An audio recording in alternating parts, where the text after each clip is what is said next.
Welcome to Beyond Fringe. Today we're doing something a little different than usual. Today we're actually videoing live in Asheville from the famous, nay, the infamous, haunted Off the Wagon Dueling Piano Bar. Now that is not the original name, that's just what I call it because the place is exceptionally haunted. And with us today is the owner, operator, proprietor, and all-around good guy, friend of the show, Ben Reese. And with me always is Tiny. Tonight, Tiny is actually going to be behind the camera. So what we're going to do first is Tiny's going to explain a few things, what he's going to do and how he's going to be videoing different parts and aspects of the bar itself because of the past paranormal activity we've had. And then Ben is going to tell us all about the humble beginnings of Asheville's coolest bar. So Tiny, why don't you go ahead and tell everyone what we're going to do, and we'll go from there. So tonight, folks, we're videoing. We thought it'd be a really cool idea because my group and I have had numerous personal experiences in here. We've recorded quite a few different anomalies in here. I myself saw the most prominent shadow figure I've ever seen in this building. Actually, almost directly behind where I'm sitting right now. And we're pointed right now. We have the largest part of the bar in view. And I wanted to record this direction because one of the first pieces of evidence that I saw that came from here, Ben sent me, the first piece of evidence that got me curious about the bar, got us in here to investigate the bar, came from that direction. And tonight we've already had some interesting anomalies. There's always electrical anomalies happens in here, and my recorder here already told me can't record once. And we got it going again. Hopefully it stays that way. Frank, thank you. Frank's what he calls the ghost here, for those of you who didn't know. And Christian has been feeling something behind him, so hopefully that'll show. But we thought it'd be really cool to record and let the audience look and see if they see anything. The more eyes, the better on evidence. And remember this though, when you're trying to capture the paranormal, it's like fishing. You throw your bait out and you wait. You don't always get a bite. Sometimes you do, sometimes you don't. Hopefully tonight we will. And that's where I'm going to end for now. Ben, I'll let you pick it up, man. Well, Daniel, Christian, thank you very much for having me on your podcast. Well, thank you for being on. It's always a pleasure seeing y'all, and now I get to sit down and talk to y'all, so it's exciting. Humble beginnings off the wagon. Came off active duty Air Force, and I needed a job. Basically, I couldn't find one. No one would hire me around here. So me and a good friend of mine, we got drunk together off of a bottle of Captain Morgan, and 23 months later, we opened up Off the Wagon Dueling Piano Bar. So here we are. And then I'm the kind of person, like, I believe in ghosts, but I've always been like, prove it to me, I need evidence. I'm not the kind of person that's going to blindly believe something. Like, I need something. That's how I go. In my experience with you, you're a great investigator. You know, the way that you do things, the way you look at your evidence, it's great. I can really appreciate it from an investigator's point of view. I learned from your team too. You know, your team, the first time you came in, you tried to debunk like that awesome video I seen, couldn't do it. So something I picked up from y'all is, you know, we debunk first. Yeah. You know, Well, that's kind of our standard operating procedure. And just to let the listeners know, one of the best paranormal videos that I have ever seen occurred in this bar. And Tiny is going to attach that to the end of the video. So when we're done with the interview, you know, don't click off or look at another channel. Just wait till the whole video is over, and then we're going to show you the video that happened here, and it happened in these two back doors. So we're just prepping you for that. But that happened here. That was 100% legitimate. The three of us tried to debunk that and recreate it, and we could not. So we'll talk more about that later. Ben, I do have a question for you. What was the first? What made you think, first of all, that there was a paranormal issue here? Or was there like one specific thing that happened, or a specific instance that kept happening, or were people complaining about something? But in your opinion, when did you realize that, hey, my bar's haunted? For me, it was a series of weird events that kind of led up to that there might be something that's going on here. And that started up the very first night we took over this building doing construction. It was early September 2013. And as I'm leaving the bar, I always say goodnight to the building. Back then I'd say goodnight 22 North Market. Now I say goodnight off the wagon, or goodnight Frank, as we affectionately call the presents that are here.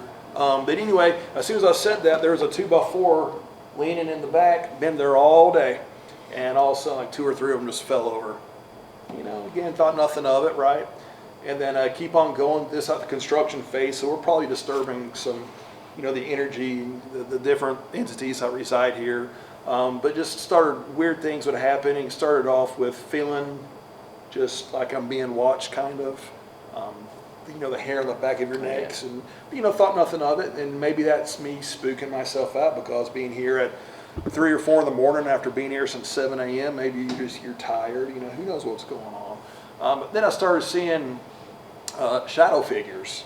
You know, remember one time I was up on a ladder taking off some old speakers from the previous establishment, and I see a black shadow, looked like a human being as a shadow walking near the front office, and I'm just like, huh, are my eyes deceiving me? Again, am I tired? I don't know.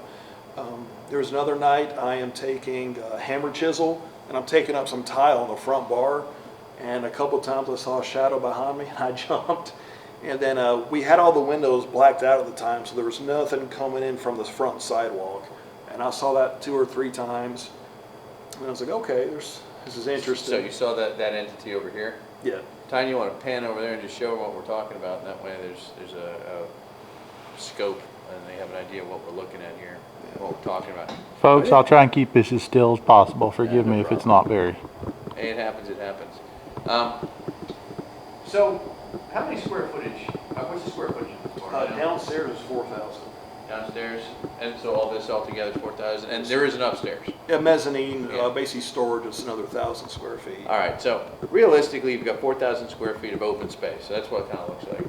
And of course, the restrooms are over here in the corner, and then there's a back section over here, and there's this beautiful bar right here, and then your office is in the front right here, right? Mm-hmm. Okay. Where is the activity seem to be focused the most, in your opinion? Ooh. Or is it just kind of sporadically everywhere? Sporadic, for me personally, and my operations manager, we have kind of the same feelings in certain parts of the bar. For us, it's bathrooms and the back bar. That's where we feel the most energy. So back in this area right here, Mm-hmm. gentlemen. Now let me ask you this. What was here prior to you taking it over? Was it always bathrooms Still there? bathrooms. Okay. Before that, above that was the DJ booth from the previous establishment, which is now just storage. And do we know if anything ever happened here in that area? Based on like previous police officers that's come up to me talking about, this place was it started off as a nice club, then over 29 years it kind of went downhill, especially the last couple of years. So there's been reported a couple of deaths, shootings, stabbings. I think at least 9 people probably lost their life either directly in this building or just right outside. I know a bouncer actually got killed here, got stabbed to death in the alley. And his body was, when they found him, was up against those back doors. Now, was the front door always the front door, or was there ever a time when the front door was this always? Always the the front. door? Even from pictures of this Okay. building in 1921, 1926, where I have pictures of this building, that's always been the front doors. Now, the front facade has changed a little bit, but that's always been the front. You've done some pretty extensive research on the building. What have you found? How far back you went? It's going to the city directories at the UNCA library. I took it back to 1920, I believe, and it started off as this was the original Chamber of Commerce for Asheville. And back then it was called the Davis Building. And Merchants Association was also here. And I believe it was that for about 10 years. And then after that, at some point, it was a beauty salon. It was an abandoned warehouse, and abandoned warehouse for a lot of times, and then it became a nightclub before it became us, and we've been here now for just over 6 years. And it's the street that it's on, Market Street, is still brick, and it's also it's the last brick It's the last road brick street. Yeah. This in is the Asheville. last brick, So it's the oldest brick road in Asheville, possibly the oldest actual road, and that plays into another story you have that you'll tell later. Mm-hmm. So I'll leave it at that for now. Okay. Well, and then we also know this is a very paranormal hotspot down this whole street. I mean, the Wolf House is one building over. Am I right? Two buildings over. Community theater The community followed by theater, the and then Thomas the Wolf House. Yeah. So this whole area is just, it's been paranormally active forever. And then the old Vincenzo's building, which used to be the morgue. That was the morgue back- during the influenza outbreak. The interesting thing about the morgue is, even when influenza was at its highest peak, they used to advertise in the Asheville Citizen-Times or the newspaper back then that when your relative died, because there was a 1 in 10 mortality rate back then for influenza. That means for every 10 people, one person was dying on a daily basis in Asheville because of influenza. But they would advertise in the newspaper, front page of the newspaper, when your loved one dies, wrap them in your bed sheets and then bring them and stack them across from the morgue so they can be attended to Monday morning. So that whole area has just been saturated with death. And remember, sometimes influenza, people didn't die. They mimicked the signs of death. So they'd be stacked up and maybe they were trying to, breathe a little bit or maybe come and find out where they are, and then they just ended up drowning in their own fluids, but they didn't have that death there. So that death became a very violent, unpleasant death. So a lot of that probably happened in that general area. So who's to say all that paranormal energy didn't seep Absolutely. over here? We just don't know. And that's only less than 100 feet outside our front Exactly. doors. That reminds me of getting back to some of the things that happened during construction. We had just opened up, and it was maybe early spring. And remember, we used to have those horse and carriage tours. Oh, yeah. Yeah, really nice people. They got run out of town, but I think, some of the protesters and all that stuff. But anyway, great group of people. And it was 2 or 3 in the morning, and I'm on my computer, doing the spreadsheets that I'm doing. So I'm kind of focused on that, not really thinking, oh, it's 2, 3, 4 in the morning. Then all of a sudden I hear the distinct sound of horse hooves hitting brick. I remember thinking, man, they're running out awfully late. Then it dawned on me, it's 3 or 4 in the morning. There's no way they're out. So I go outside, open the doors, and there's nothing there. And I swear to you, I'm still hearing hooves hit brick. And I'm looking around like, what is going on here? So that was a really cool experience. Hearing the muck wagon. Yeah, and then when I first met you, Christian, you told me about, the Spanish influenza and how the bodies, how were they taken here? Horse and carriage a lot of times, going up this very street, dumping off bodies. So is that maybe some energy, from way Residual back? energy, of course, it's very well. Who knows? But it was like crazy just hearing that distinct sound of a hoof hitting a brick street. Exactly, and the other thing is you made the point about this earlier, and this is just one of my many beliefs about the paranormal, but I personally believe, and I'm not sure how Tiny believes on this or not, because I haven't really talked to him about this aspect much, but when you start disturbing, like a building, like say, there's spirits at rest here, and we start changing things around, that disturbs them. And then, again, this is just my philosophy on this. That disturbs them. Now they're not going to rest anymore. Now they're up and about, and they're looking around, hey, what's going on here? And the more people come in, the more energies build up, and that's when you have these sightings and these more and more experiences. And I personally think because of all the construction going down around here, that's why we're so active again in this area. And I think that's why we've had so many more reports and we've had so many different stories just locally. And the cool thing about this building is this building is kind of like the epicenter on Market Street, and that's what's neat. And we're actually able to have you tell us what's going on from a guy that sees it every day. It's not just a once in a week kind of thing. It's like you're here every day. I mean, you work your fanny off in this place. I mean, you're here what 16 hours, 18 hours a day at least. Oh, not anymore, but well, the first 2 years, on, absolutely, yeah. So when all that was happening, you were seeing it like at ground zero. So that makes you just like a perfect witness. Yeah. Plus, like you said, you believed, but you were like, I need to see it. And I think some of the things you've seen in this building definitely made you a hardcore believer because. And then also, it's just not me that's seen it. I mean, it's other people that's seen it, and then it's stuff that I haven't talked about, right? And there's one person that reported this. A few months later, another person reported the same thing. They never met each other, never talked to each other, and I'm starting to hear like people starting to see Same. some of the same things. And it's not just staff either, right? It's customers that see stuff. Oh, I don't really customers because we're so busy now. There's on a Saturday night we can get between 600 and 700 people that come to these doors. So if something's going on, I don't hear about it anyway. Or they might think like if someone's being tugged on, it's so crowded in here. Hard to say. I don't remember any customers come up to me talking about anything weird, but I've had staff people. Now, if you talk to the staff, customer talk to a staff and that didn't get to me, I don't know. But some of the cool early things that happened here as well. There's one night I was talking to my business partner. We had a bunch of amps stacked in the back near those back doors. And we're talking, we noticed the amp that was on the very top, the power cord, 6-foot cord, it started doing this. like that's not a motion that you would expect to see, especially from a power cord. Power cord, no. You know, it's the same thickness as an extension cord you get at Lowe's, right? And so we walk up to it and it stopped.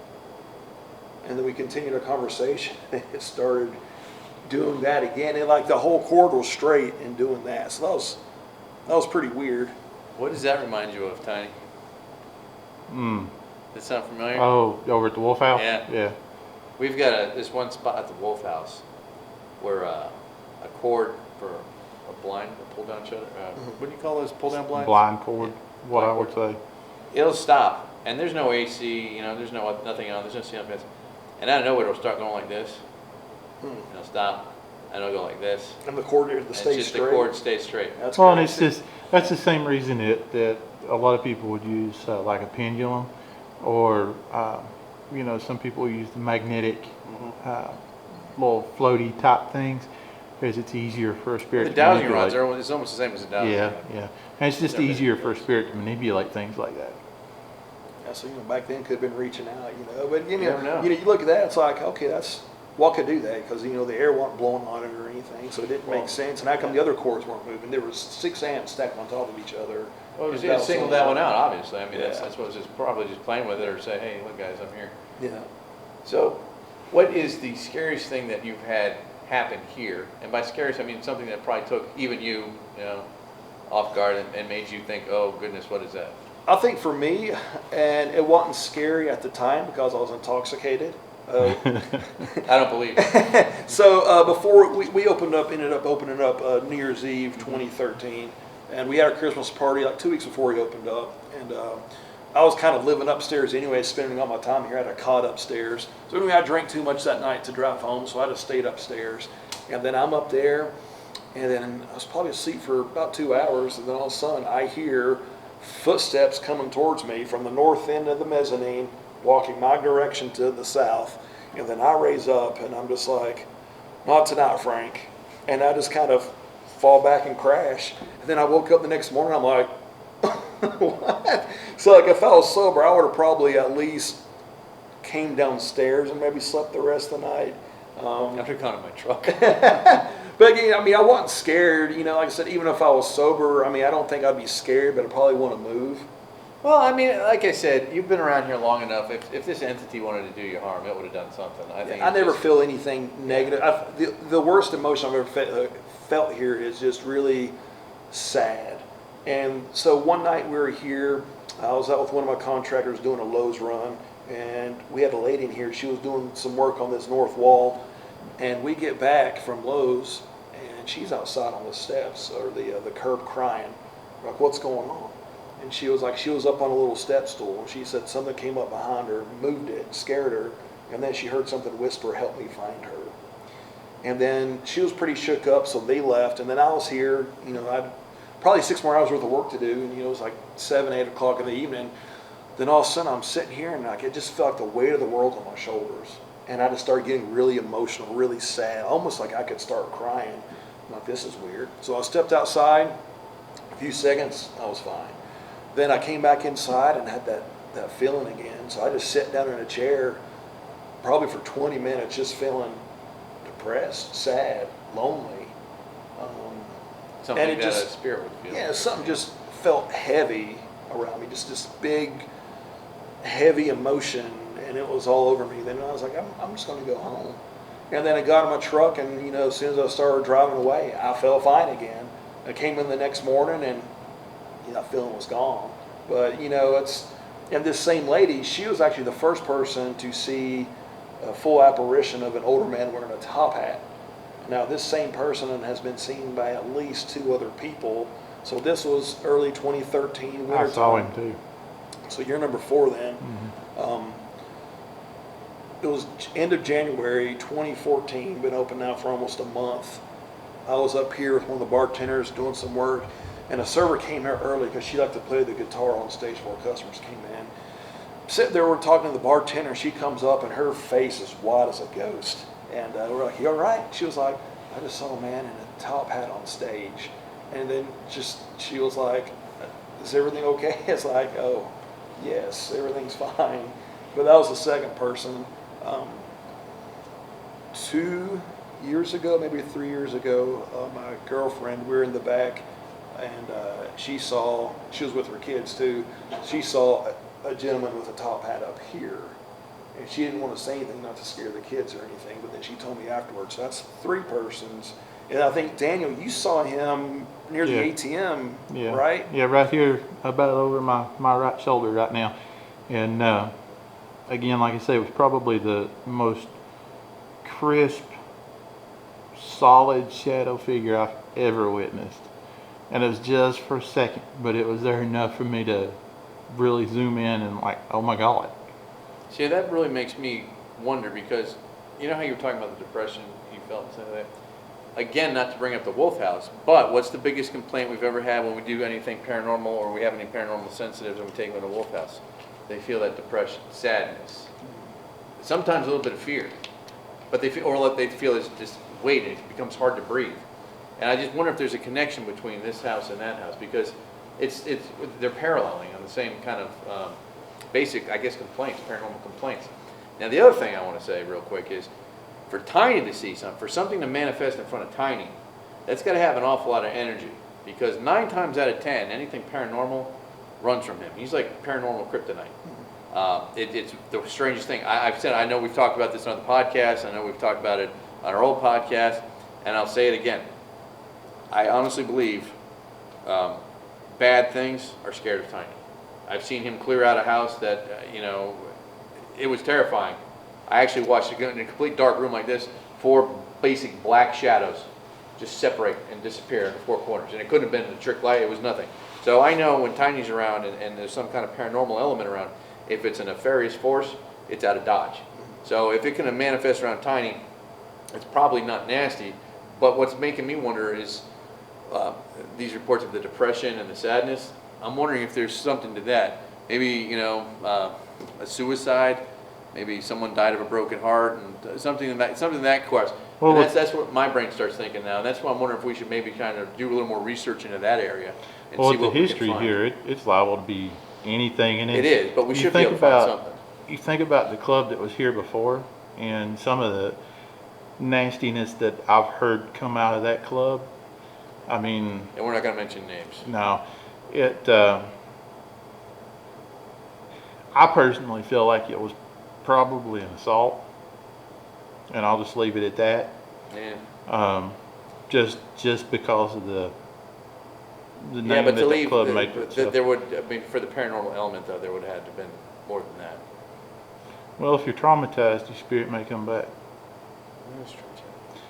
I mean, it could be a number of things, but I've not felt anything nasty here, nothing mean, nothing, it's all felt just like it's here, Well, I want to address the Hat Man too, because there's a local folklore legend in the paranormal community around Asheville, and this is one of these things where I don't really talk much about it because I don't know how true it is, and I know you and I have talked about this, but allegedly the Hat Man was basically a serial killer who was going around killing prostitutes. And they knew he had a large top hat because one victim did get away, but all she saw was a shadow and his hat. That's where the name Hat Man came from. Again, take it for what it is. It's not provable. It's Asheville folklore, mythos. There's not provable, and I've never seen anything on it, but sometimes where there's smoke, there's fire. And I'm wondering if maybe prior to this place being, the city building, maybe this area might have been, a bar or something prior to that.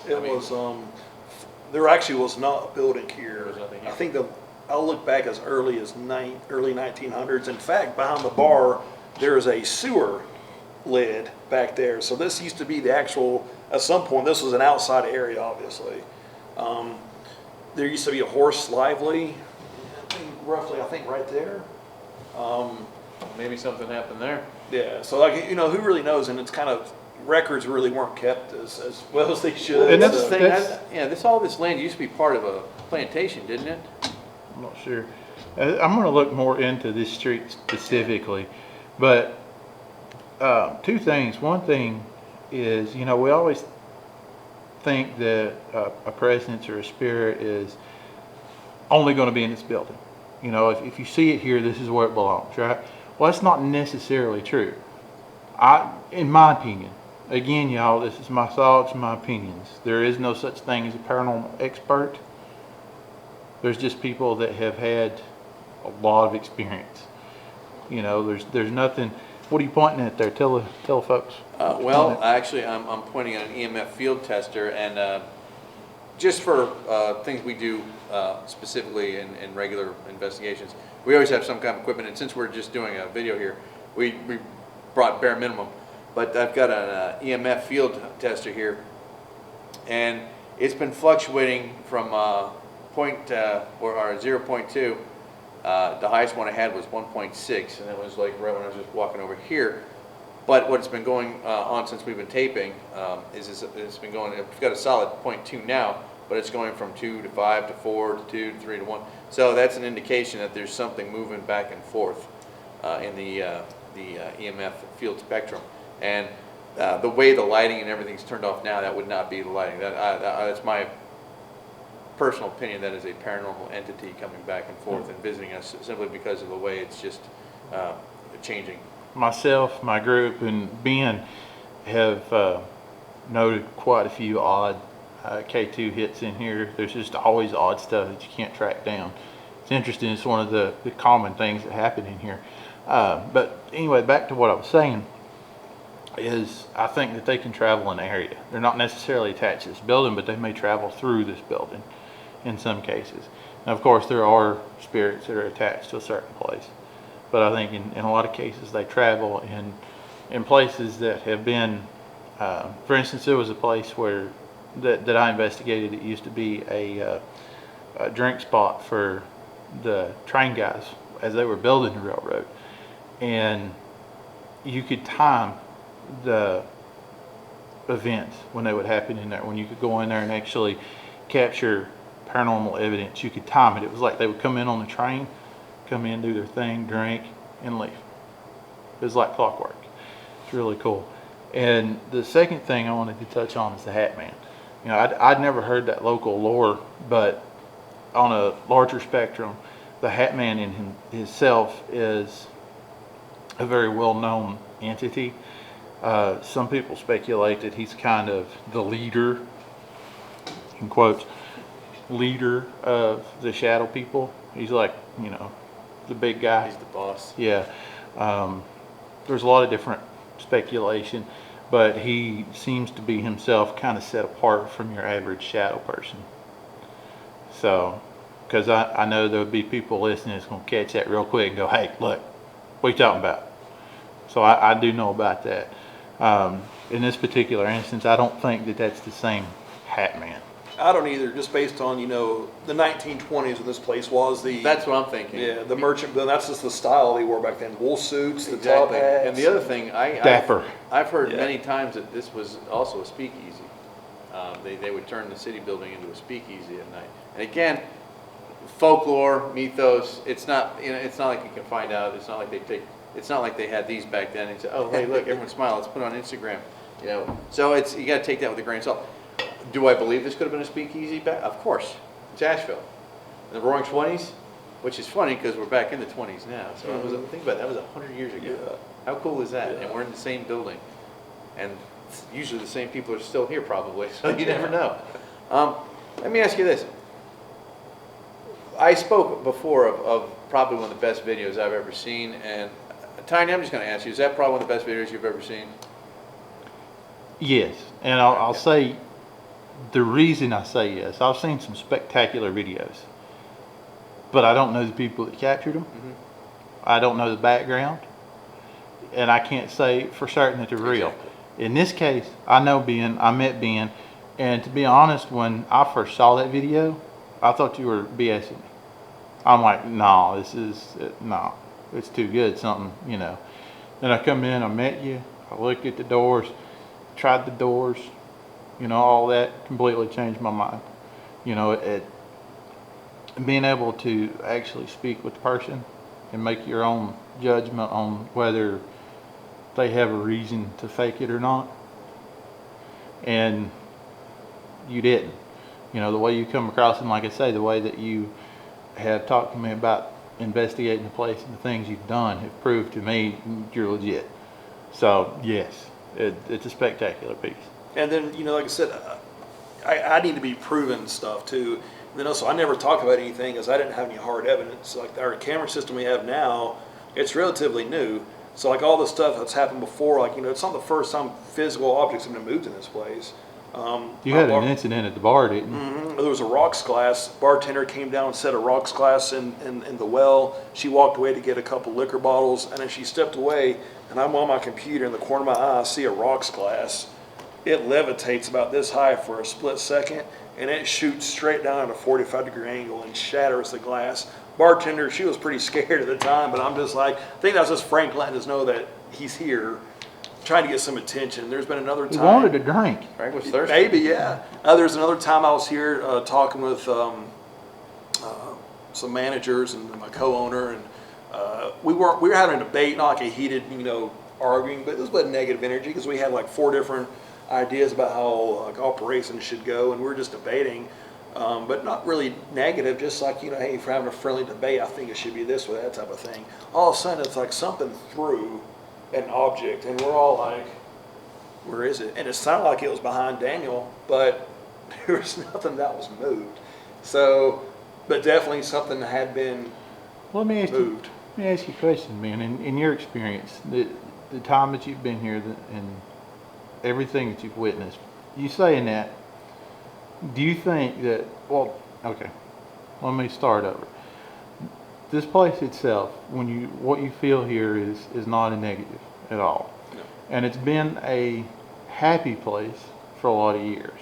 Even though the other place got rough toward the end, it's still been a happy place. Yeah, there's still people that, come here and have a good time, even though it was the bad place. So probably even as far back as when it was the Town Hall Chamber of Commerce. Chamber of Commerce. I always get the two mixed up. If it was a speakeasy back then, which it likely was, I mean, a bunch of politicians are going to get together and drink, it was still a happy place. So do you think that if there's something here, and it feels like there's, like you and a bartender won't get into it, it's going to say, no, it's a happy place, shut up, get over it? I thought that for a while. Like, I don't know. The old saying of like when you go home, if you had a bad day at work, you don't take your negative energy with you. Like, the story about how a person, he'll hang his bad feelings on a tree outside of his house. I think I've told that story to you. Yeah. Kind of the same thing. I try not to come in with a bad attitude or negative energy, because if there is something that is bad around this area, I don't want to be like a beacon to it and a magnet, Then, I'm generally a happy person, except when I'm dealing with the city of Asheville. They're difficult to deal with. That has nothing to do with us, City of Asheville. But Thanks, we try to have a good time here and everything. So, there's not a lot of negative energy that comes here. The only negative energy we have is from intoxicated customers, usually, God love them, bachelorettes, but if they don't get their way sometimes. Oh, I've had to deal with them too on my tours. Yeah. Trust me, I understand that. Not all of them are bad, but there's a large Yeah, majority. there's- Bachelor parties too, but it's usually bachelorettes here. They get nasty. They can get real nasty. That's really only the negative stuff we had. But there's been other times too. This area down here in front of the bathrooms, that's completely level. We can take a level tour right now, and it's going to be bubbled around the center. There was a mop bucket that started and made it about 10 feet down the way in front of the bathrooms one night. Well, the bathrooms are a hot spot, right? Yeah, I feel a lot of stuff there. My operations manager, he does too. And remember when you first came here, there was whatever was here, like a tap on the wall at the time. Yeah. He came here, there'd be like just taps on the wall. That was the craziest thing, Christian. I don't know, did I ever tell you about that? Yeah, I believe you did, but that one to the first time I came here, we were hearing something up here, That's right, yeah. and and it was like on the steel, it was like a, and you were used to it. I'm like, what's that? I don't know. It's Yeah, right. But then there's other noises. In that whole tapping thing, Daniel, they haven't tapped in a while. But Hopefully they'll tap back. it was like for 3 or 4 months, we'd hear tapping, and it sounded like something was tapped against that back wall. And we do have wooden mop handles hanging back there, but trying to debunk it, we're tapping those wooden mop handles, and it did not sound the same at all. And through all I don't know how many cameras I have here, 7 maybe total, didn't see any type of thing whatsoever, any type of movement, motion, nothing. Yeah, and that night that we heard the tapping, there was like 4 of us heard it. Mm-hmm. And while we were back there trying to figure it out, you went straight to your camera and no audio of it. But it was like 4 of us heard it. Yeah. And it was loud. It should have been caught on the camera. There's been other times too, we've been down here, I've heard footsteps upstairs. We've had a server, she said she was in the bathroom after hours. We closed down, no customers in here, no music was playing, the radio was off. She said she heard a female singing to her. So she came out, was a little freaked out about that. But all these Serenade things sound like Whitey. something that would have happened either during the speakeasy era, like, because upstairs, you know what, we don't even know what was going on upstairs. Upstairs could have been a brothel, could have been gambling, could have been anything. Office. We don't know. So if this was a speakeasy, usually the two went hand in hand. I mean, especially in this area. So we don't know what was going on up there. It's nice to just think, hey, could be whatever. Well, we know that one of the other buildings on the street was the speakeasy. We know that for certain, right? Right. So there we It go. wouldn't, that crossover like I said, stuff. nothing's out of the realm of possibility. And your theory about, the paranormal entities going from different place to different place, it would make total sense to be from here to the Wolf House. I mean, it would make total sense. Because sometimes nothing happens at the Wolf House. Sometimes the Wolf House is it's terrifying. You never know. But that's a little different, though. There seems to be whatever's there tends to be a little bit more aggressive sometimes. But, again, it could be happier here. This might have been a better place for it. It could have been a happy memories, But when you have someone, like hearing someone singing on stage, something like that, I'm not aware if the prior establishment had live singing. I was under the impression it was a club. Yeah, DJ. Yeah, the DJ and all that stuff. So the live singing, that might be a residual energy from back in the Roaring '20s when they'd have flappers and all that stuff and, brass band up here, which I can see happening. I think that'd be awesome. And, the Roaring '20s, you never know. And we've had people, there used to be a bed upstairs. Now the bed's moved above the bathroom, but don't work a lot of crazy hours here anymore. But one of our piano players, he has back issues, and sometimes he would go upstairs and take a nap up there. And it's been reported that he woke up and something jerked off the blanket off of him. That's kind of a cool thing, but more physical stuff happening, physical things moving. Been here before. Me and my girlfriend, we were painting in front of the bathrooms, and I was in the women's room doing some drywall repair, and she's outside the bathrooms painting, and I hear a toilet flush in the men's room, and I'm like, why is she in the men's room? Because our bathrooms are clean, but for whatever reason, there's always this weird smell that's in the men's room. So after hours, hey, I use the women's room. It smells better. Don't judge me. It's your place. So yeah, I come out of the women's bathroom, trying to see why she's in the men's bathroom, and then she looks up at me. Then it dawned on her, wait, if he's in the women's room, how did the toilet flush in the men's room? So her eyes got that big, and then she's And they're been not here. automatic toilets. The urinal is. The urinal is? And this was the toilet. Been here before too. Her children are here. I was doing some work, and they came running towards me because the stairs, going upstairs, they heard footsteps coming down. So they all came and huddled up against me. I was like, don't worry about it. It's fine. Don't worry about it. But again, I've been here now for 6 years, so a lot of this stuff I'm just used to.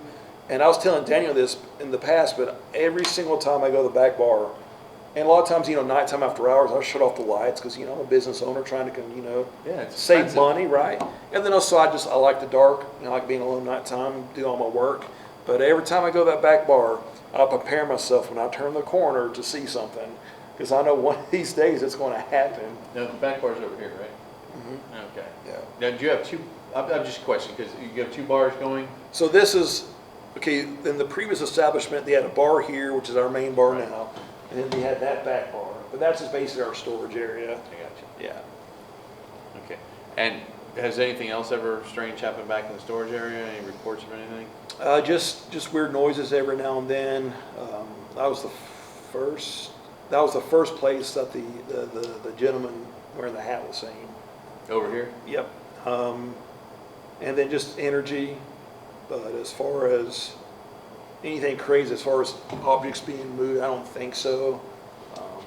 It's just for me, it's one of the spots that I feel something going on. Whatever. Like I don't think I'm really sensitive to paranormal energy or anything. One of your pictures over there moving right now. You getting that on video? It should be. It's on the back left, the top picture. I can Right see there? it because, the lights are moving on it. Is it the big one? Yeah. Then I don't know if the AC's blowing or not, or the. Fine, this one? No, come back this way, son. Where? This way. Over here? Come back one more. Right there. Right there? Not that one. Keep This one? that one, yeah. Well, this one's actually crooked. And Ben, explain how you have your pictures hung. So these pictures, real quick, it's kind of like history of Asheville.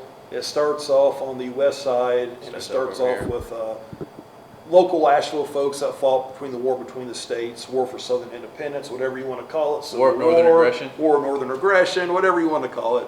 And then it goes to World War I, World War II. Got a little thing for a buddy of mine. He passed away in an F-16 crash. Then we go over here. It's got the Thomas Wolfe House and Mr. Wolfe himself. Yep, and then it kind of goes from some famous people that's been here, like Billy Graham, Elvis, performed here.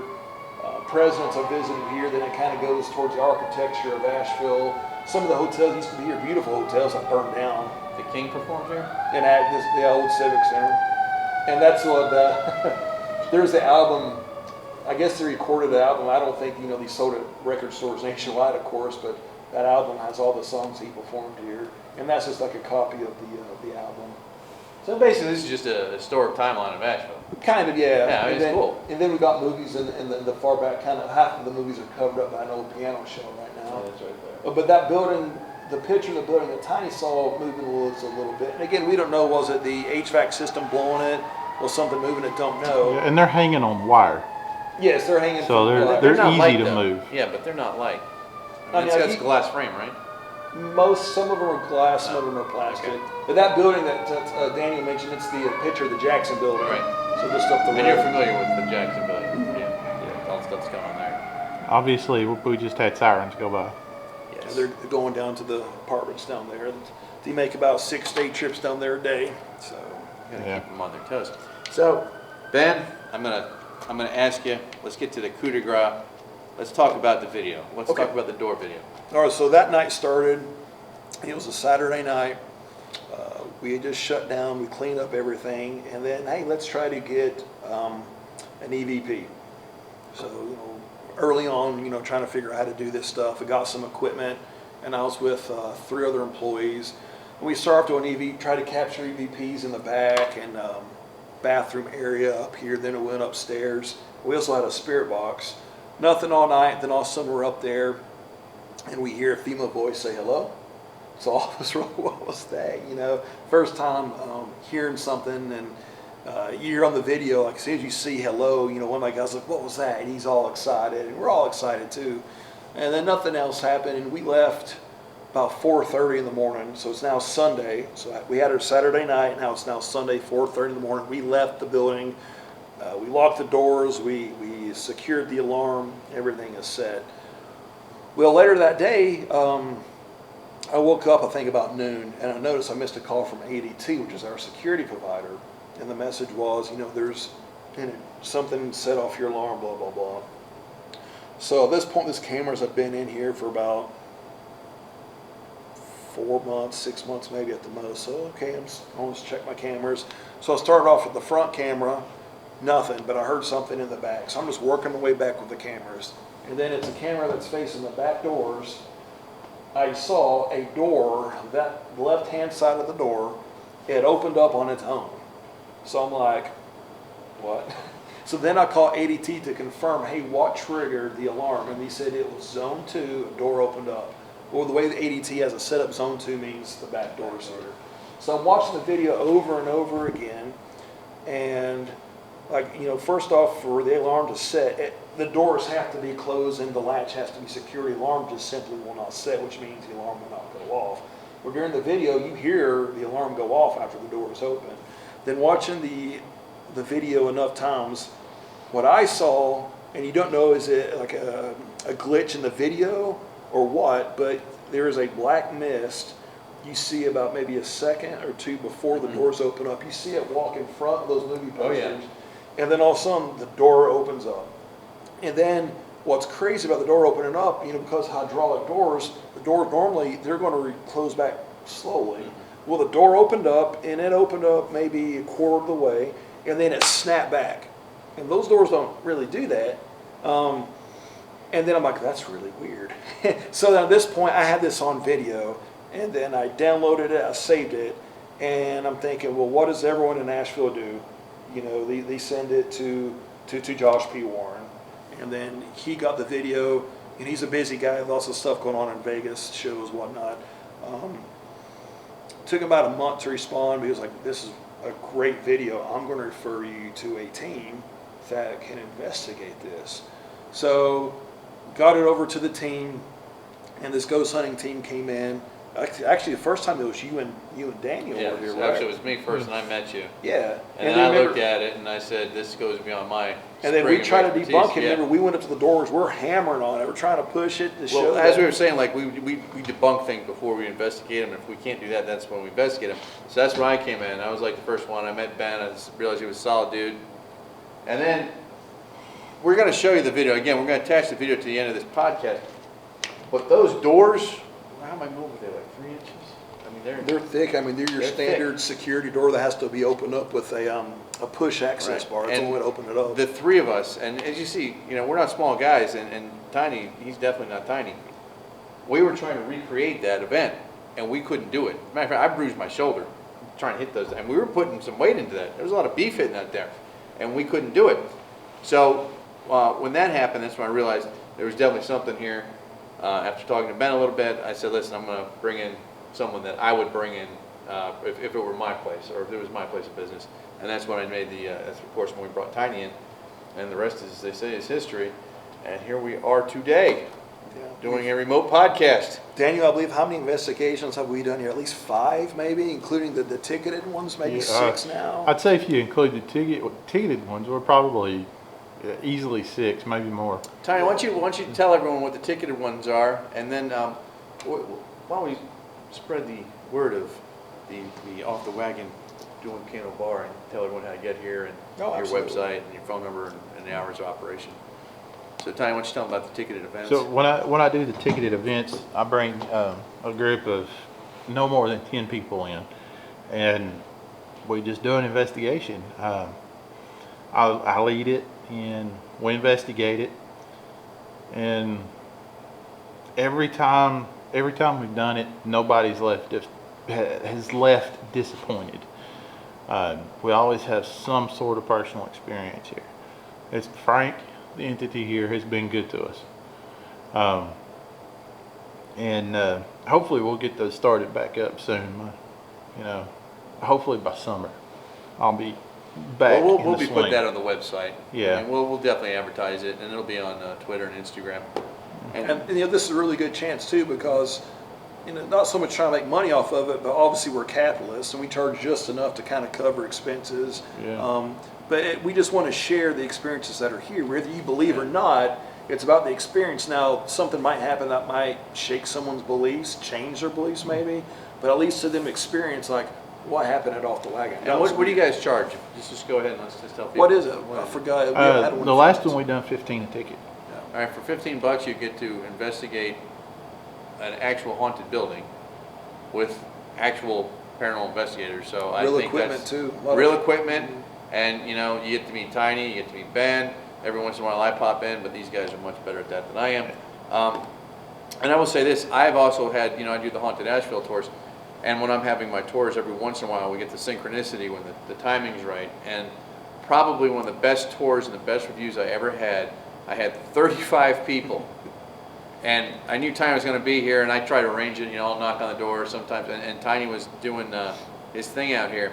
And Ben let me bring 35 people in all over here, standing here, and they said that was the most incredible, best time they'd ever had on any haunted tour.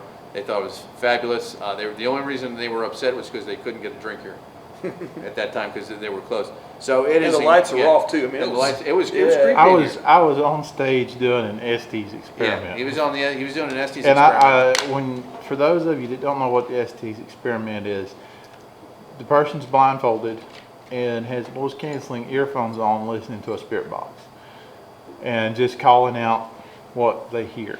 Maybe a response while the rest of the group's out here asking questions. And I was completely unaware that I had 35 other people watching me. So it was interesting. It was awesome. I mean, it was awesome. I mean, that's the only word I can think of it. And again, they'll be getting these tours going back up again in summer. A little bit of luck. So, Ben, What's the address, your hours, and drink specials? All right, we'll start off, so Off the Wagon Dueling Piano Bar. We're located downtown Asheville on the last brick street in town, 22 North Market Street. Our website is offthewagonrocks.com. You can find us on Facebook, Instagram, Twitter, YouTube. I think that's about it for all the social media stuff. TripAdvisor, Yelp, all that good stuff. Hours is Wednesday through Sunday, open up at 7 o'clock. The show starts at 9 p.m. except on Friday and Saturday. The show starts at 8 p.m. Recommend getting here early on the weekend, especially Saturday, because we fill up awfully quick if you want to get a good seat. Drink specials vary. All our drink specials are all liquor. We're a cocktail bar. You know, this is Beer City, USA, whatnot, but we focus on stuff that's different. Nothing against all the breweries here, but after you attend all 64 breweries in town, we hope you're tired of just sitting down, so we hope you come here and have a sing-along with 236 of your newest best friends. So yeah, we focus on the cocktails. We do have the craft beer, but we're just trying to do something a little bit different than what the rest of Asheville does. And you're doing a great job.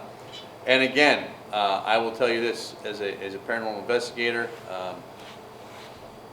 this establishment produced probably one of the best paranormal videos I've ever seen, bar none. We're going to attach that to the end.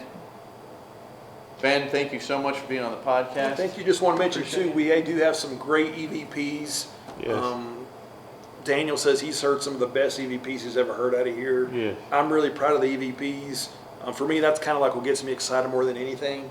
Like for instance, I haven't seen any apparitions other than shadow guys, but for me, that EVP, it's the excitement of you recording something and then you're playing back and you're like, what? That's what gets me going the most. So, Tiny, do we have any EVPs you can attach on the video?